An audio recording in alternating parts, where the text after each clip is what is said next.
So after a little chat with Impel when we were discussing between Pretty Cure and Prisma Illya, I've decided to make this video on what Pretty Cure does right compared to Prisma Illya. Think of this as a small piece of the bad side of Type Moon.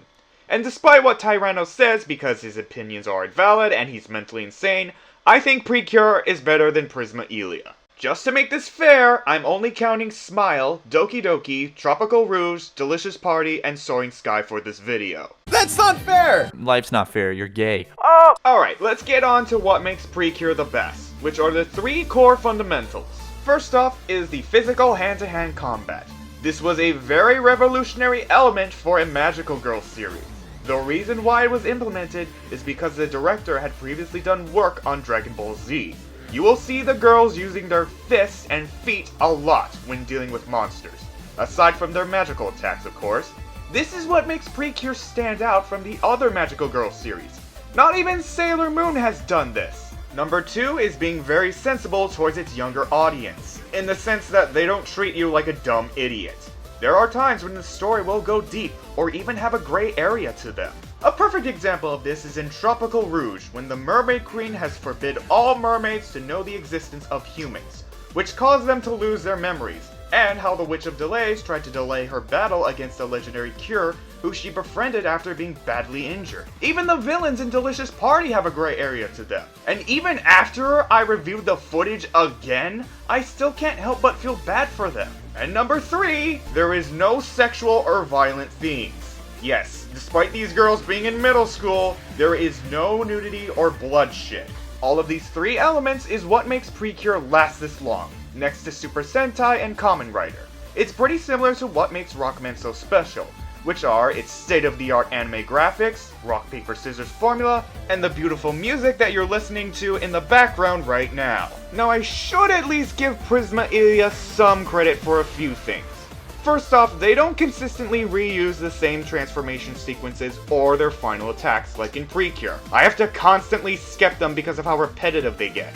Secondly, the servant cards are pretty unique, having a Rockman feel to it, as they transform into the card's appearance, like how Rockman transforms after copying the Robot Master's weapon. And finally, the overall message in the first season is really good, with Illya learning to step up as a heroine and overcome her fear. But that's pretty much it for Prisma Illya. And now for the bad stuff that Prisma Illya throws in my face. First, I want to talk about the sexual content within this series.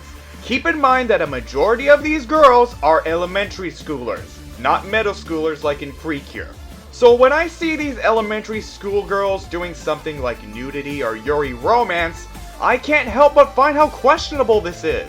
A real human being created this entire scenario in manga format, which would be approved by a company of real human beings with a stamp of approval. And then it would be adapted by more real human beings that had to write the script, record the dialogue, and then animate everything with this sexual stuff. And then another set of real human beings with a higher authority looked at this and said, yes, this is fine for broadcasting, DVD distributions, and streaming services. We don't care about the questionable stuff, because fuck that shit! Now don't get me wrong, I'm not asking for this series to be G-rated. I'm fully aware that the Fate series is geared towards a mature audience. But I do wish these girls were at least 13 years old, so I wouldn't be scratching my head at such a questionable decision. Like, is it really gonna make them that horny? All of these issues stem from one character, and her name is Chloe. God, I talked a lot of trash on Cure Ace for having such convoluted origins, and an off-putting design. But I should at least give her some credit for not being super questionable when compared to Chloe, who not only has a convoluted and, dare I say, confusing origins, but really weird Yuri bullshit that has no right being here.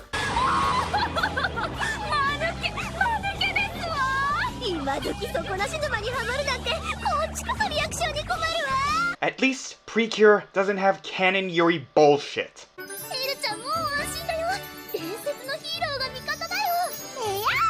And then there's the pacing and structure, which is unbalanced when compared to Pretty Cure, at least when it comes to the second season onwards. For Pretty Cure, they always have a nice balance between slice of life and weekly monster fights, which actually helps progress the story further, keeping me engaged. Whereas Prisma Illya, as far as I can recall, isn't very consistent. Most episodes are either full slice of life or full magical girls. I'm not saying Prisma Illya is boring like Heartcatch, far from it. In fact, it's probably better than Heartcatch.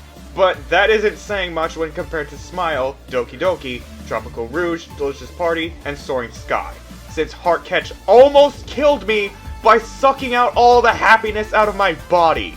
No joke. I mean, Prisma Illya does have some cool and funny moments, but again, that's not saying much when compared to Precure.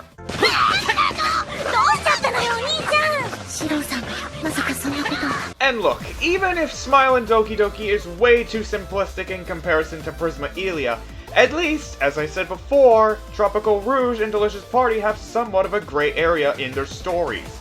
Plus, Soaring Sky so far has been throwing new and interesting ideas at us, like having a milk cure, an adult cure, and having a blue lead cure rather than a pink one. They even break the fourth wall on occasions, even if it's just very subtle. While I like that Prisma Illya makes fun of some magical girl conventions, Soaring Sky does a better job with that, especially since it's an anniversary celebration. So overall, I believe that Pretty Cure is better than Prisma Illya for what they do right rather than what they could have been.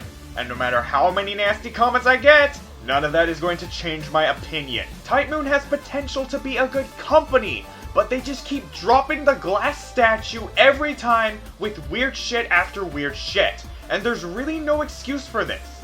I'm sure the people working at Type Moon are really nice people to hang out with, but I'm not gonna turn a blind eye to such unacceptable nonsense. You may call this artistic creativity, I call it morally unethical.